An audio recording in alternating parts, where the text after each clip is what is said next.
What up, YouTube? Man, I'm back. Just doing reviews on this Galaxy S3 Frontier.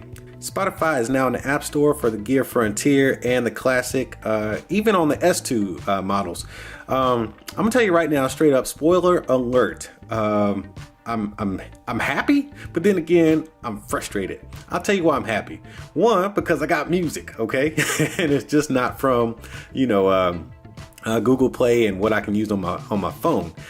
Two, because it's not necessarily a true standalone app. They kind of get you in some way, and I'll explain in just a second. But let's take a look around the app, see how this works out. So for those of you that use Spotify, I'm actually brand new to Spotify. I've always had a free account, but I never really dug into it because I was always on Google Play Music.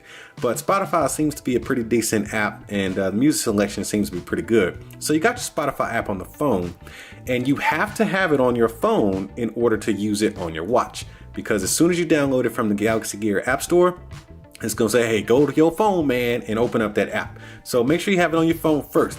Then we can get into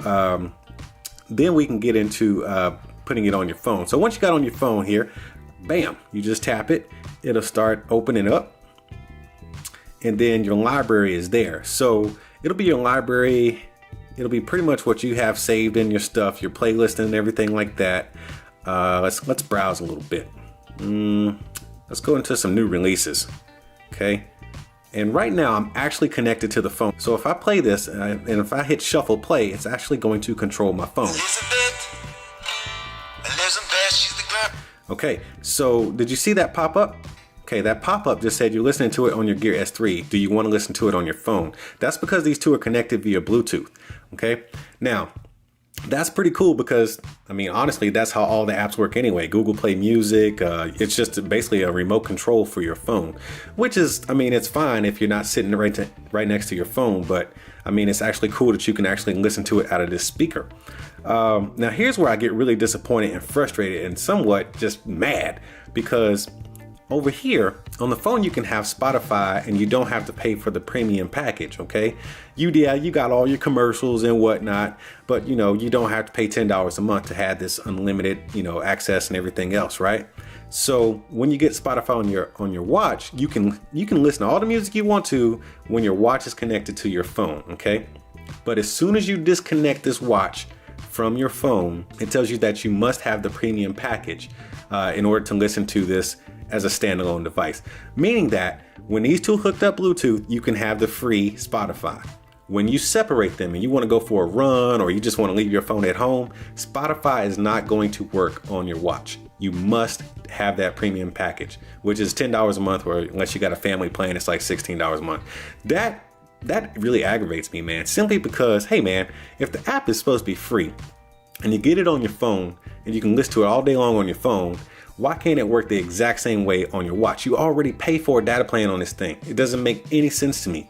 So that really upsets me that Spotify would even think about doing something like that. We pay for data, unlimited data on this thing, and we have to pay for a premium package just so we can listen to it on the device when we don't have to do that on the phone. Doesn't make sense, man. I feel like they're just sticking it to us, man. You can go ahead and get Spotify on your watch if you want to. That's fantastic. It's going to work great. It's actually a great app and it works very, very well. It's just that I'm upset that they don't let you do it for free. So let's take a quick walk through of the app some more. Okay, you got your shuffle, and of course you got all the tracks that are going to be played. Let's go back. Okay, let's see. We can go into genres and moods. So we can actually, pretty much flip through this thing just like you would in the app on your phone. So let's go to EDM and dance, and it has all this stuff in here just like that. There's all these different selections. Let's go back, see what else we got in there. Featured playlist. So yeah, it's very, very, very, it's actually a very, very nicely done app. I really like what they've done with the app itself. It works with the dial, which is awesome. I mean, you can just flip through this thing and it works with the dial. I love that. So let me see. We got a bunch of stuff in here. So when you're playing tracks, I'm not going to play a track because I don't want to get flagged. But when you're playing tracks like a playlist, if you rotate the dial forward, you actually skip the tracks forward. If you rotate back, you actually go backwards, but it's on shuffle. So yeah, I really like how they've actually worked in the dial functions inside the app, and everything is nice and clean. It's a great looking app, fully functional app, and I love it. The only problem I have with this thing is that it is not a true standalone app.